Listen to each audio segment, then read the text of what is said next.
Hey everybody, for our assignment this week, we are going to be writing the first draft of a song. So in this video, I have Avery joining me again. And what we're going to do is we're going to talk about how we took the outline that we made in the last assignment video and we turned it into a first draft of what we're going to develop into a full song. So, Avery, would you like to start? And Sure. I would just like to hear, yeah, give us kind of the lowdown of your song and how you took it from the outline and where you're at. So I mostly kind of ran with the kind of lyric ideas and less my musical ideas, just because when I write, I kind of let my brain just do whatever it wants.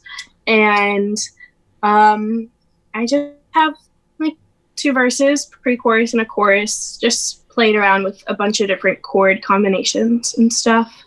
And it's definitely very minimal right now, but yeah. So I guess let's go bit by bit. So did you keep it in the verse one does kind of like this thing, like the purposes that we laid out, or did you rearrange that?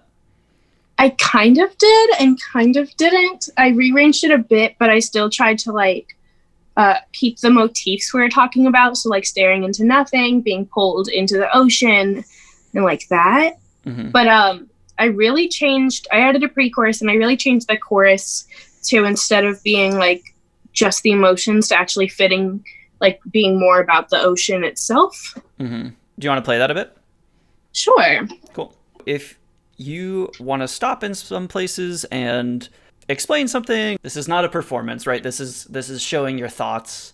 And so feel free to talk about it as you go. But yeah, I would love to hear some of the chord ideas and some of the melody ideas. Staring into nothing.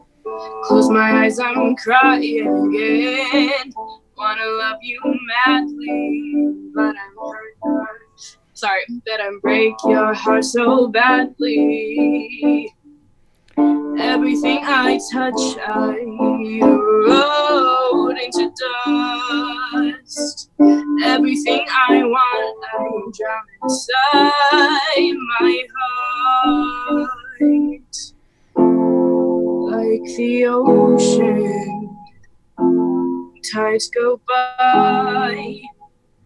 My waves are crashing on your thighs.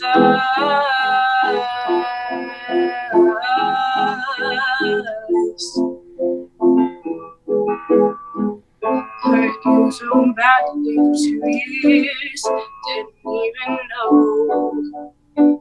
Pulled you into my ocean while you clung on to the shore. That's kind of all I have right now. So where's your thinking with this currently?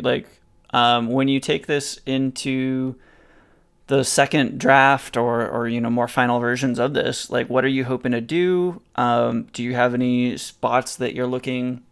I know when I write, a lot of times I'll leave placeholder stuff in if maybe I like a melody but I don't quite know the lyrics to it yet. Is there stuff that you're looking to do as you go forward, and any stuff that you're looking to revise?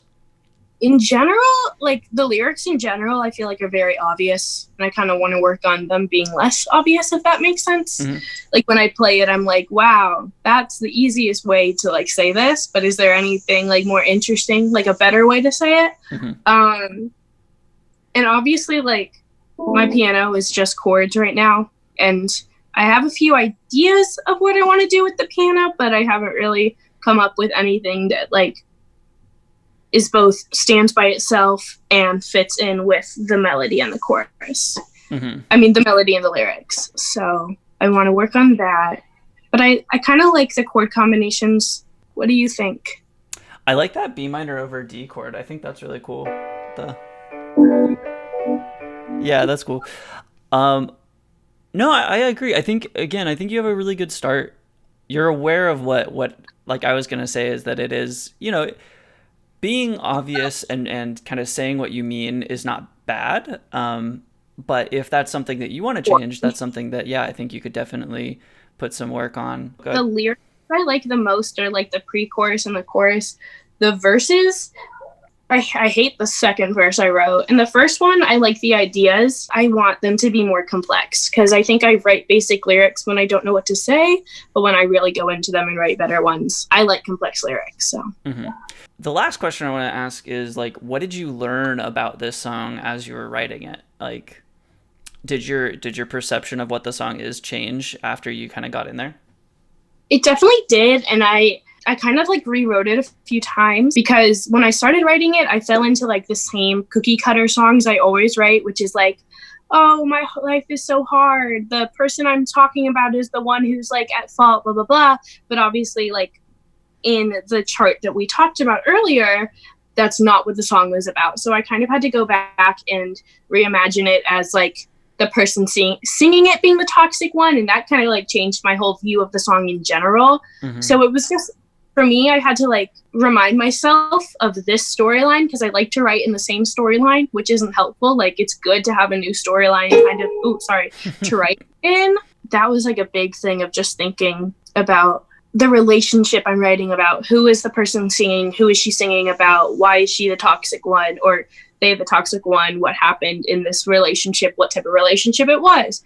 Just because like I like to like embody whoever is singing, if that makes sense, when I write. So I like feel emotions instead of just writing like I'm looking at them because I like emotional stuff. Singing like from first person definitely seems a little bit more natural. I think most songs are going to be like first person, like I feel this, even if that I is a character. Definitely easier to write in first person, at least for me. So yeah, I think for me, I really like writing in first person, like grammatically, but having like an idea of who that character is, because it can feel really like vulnerable to be like, these are what I actually feel. But even if you're writing from the point, even a hyperbolized version of you, like I'm going into this being like me at my absolute most dramatic, it feels a little bit like there's a buffer there and you get to kind of go over the top when like, so like maybe you wouldn't be like normally super emotional, but if you're going to like write a song from a super emotional place, like that can be fun and that can be a really good creative outlet. Yeah. Sweet. So we're going to switch gears a bit, and Avery and I actually use the same template to write our songs. So we'll kind of get to see how the same template can lead to different takes on it. Sometimes it can feel a little bit like strange and like not creative to use a template to write a song, but there's so much creativity that goes into fleshing these out. Like Avery's song is going to look very, very different from my song, even though we started from the exact same starting place. Those differences are obviously where, you know, I get to express myself, Avery gets to express herself. So there is still a lot of expression going on. So here's my first draft of this. And I guess I'll start with the music. So the one thing that I like kind of went into thinking is like, I want to do this with piano, and I liked the idea about like using more major chords, but kind of trying to make them feel a little bit more eerie. So I was using that, and I was also thinking like, how do I kind of make this feel like wavy? And so I had this idea that if I'm doing this kind of like slow arpeggio motion, it kind of makes this like wave effect. And so this is actually one of the parts I like the best is this.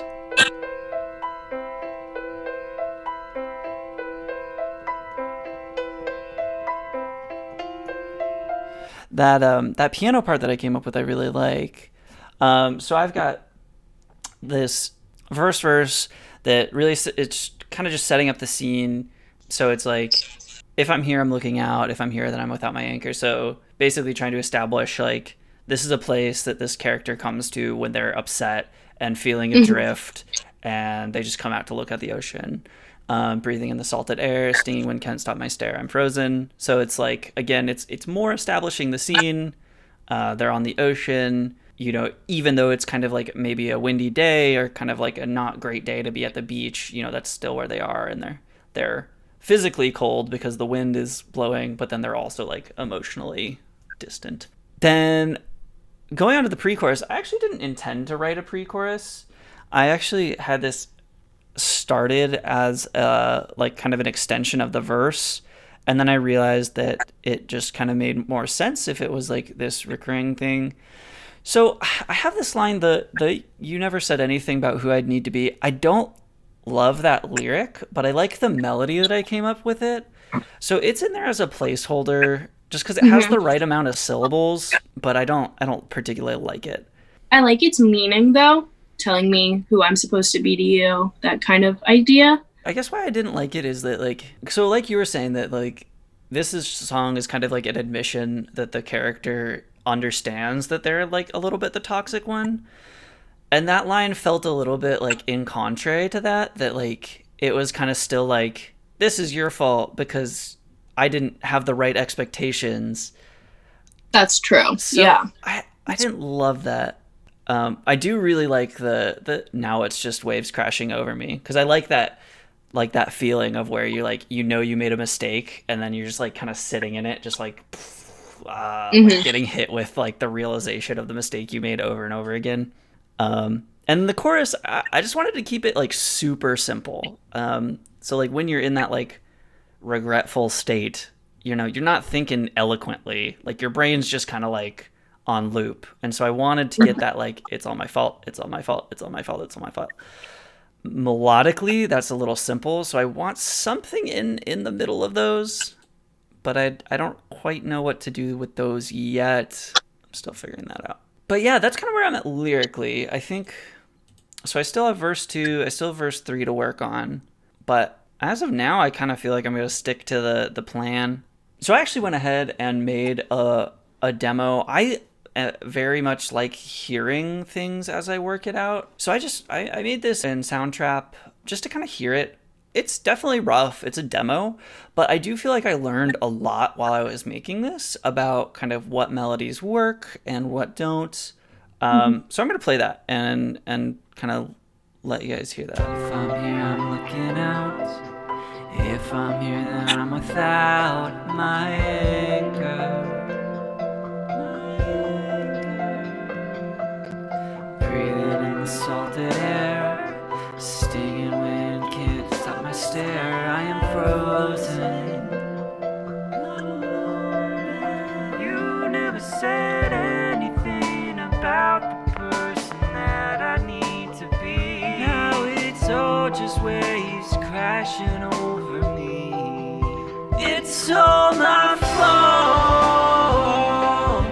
It's all my fault. How do I go on? It's all my fault. It's all my fault. Now that you're gone now. So, a lot of playing with it. You know, a lot of vocal effects I was trying out. You know, to varying degrees of success. But again, this is a learning tool. This is a rare case where someone would ever see this because I'm filming it for the class. But normally this is just for me just to figure out the song a little bit better, to try some ideas, and I think it worked. I mean, it definitely solidified my understanding of the song a good bit. So, for the class, what I want you guys to work on is just first drafts this week. So, pick your favorite of one of the song starters that we made and take it up to this point, right? So as you saw in both of our examples, you don't need it to have every verse written. You don't need every part fleshed out. You can still be asking questions about how the song is going to work. That all is great. But I want you to pick one of them and start working on it and start getting in there and experimenting. In the next video, we'll go ahead and we're going to talk about how we would start the revision process. So stay tuned for that and good luck writing your first drafts.